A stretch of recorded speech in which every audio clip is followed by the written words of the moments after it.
نبی پاک صلی اللہ تعالی علیہ وسلم تو اعلیٰ اخلاق کے مالک تھے۔ آپ صلی اللہ تعالی علیہ وسلم جہاں لوگوں کے ساتھ اچھے اخلاق سے پیش آتے، وہیں اپنی ازواج کے ساتھ بھی عمدہ اخلاق سے پیش آتے اور اپنے اصحاب سے بھی فرماتے، جسے امام احمد ابن حنبل نے اپنی مسند میں نقل فرمایا۔ حضرت سیدنا ابو ہریرہ رضی اللہ تعالیٰ عنہ سے روایت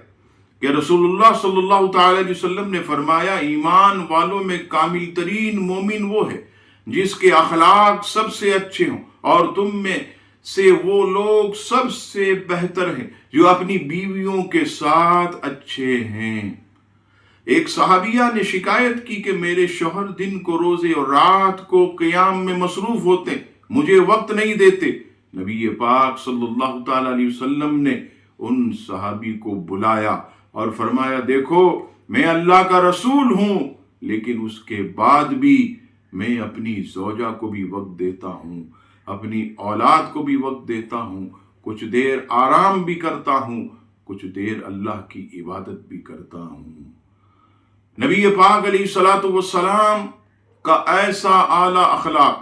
کہ ازواج میں انصاف کے لیے باریاں مقرر فرماتے، اور ایسا نہیں ہے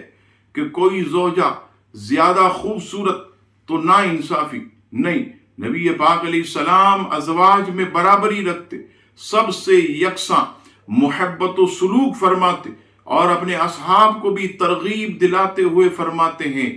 امام ابو داؤد اس حدیث پاک کو ابو داؤد شریف میں نقل فرماتے ہیں، نبی پاک علیہ السلام نے فرمایا کہ جس کی 2 بیویاں ہوں وہ ان میں سے ایک کی جانب جھک گیا، یعنی حسن کی وجہ سے اگر اس کی طرف زیادہ جھکا تو فرمایا قیامت کے دن اس حالت میں آئے گا کہ اس کا جسم ایک جانب جھکا ہوگا۔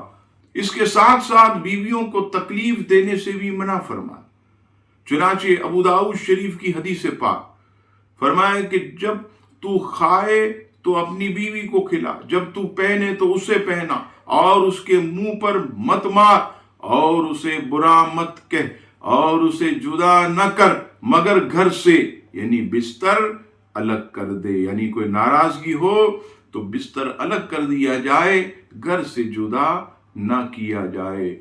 سید عائشہ صدیقہ رضی اللہ تعالی عنہا سے پوچھا گیا کہ آپ صلی اللہ تعالی علیہ وسلم اہل خانہ کے ساتھ کیسے تھے؟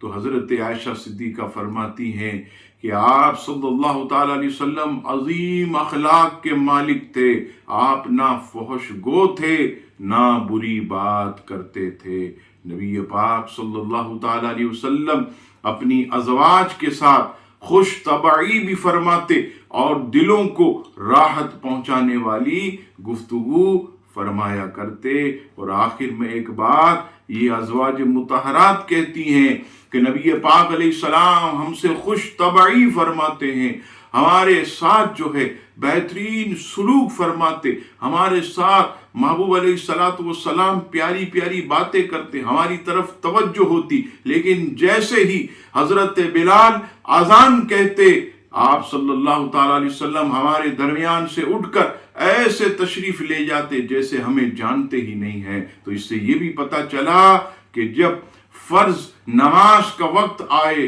تو فرض اور واجب کو زیادہ اہمیت دی جائے، اس کے بعد اپنے گھر والوں کو، یہی شریعت کا حکم ہے۔ اللہ تبارک و تعالی ہم سب کو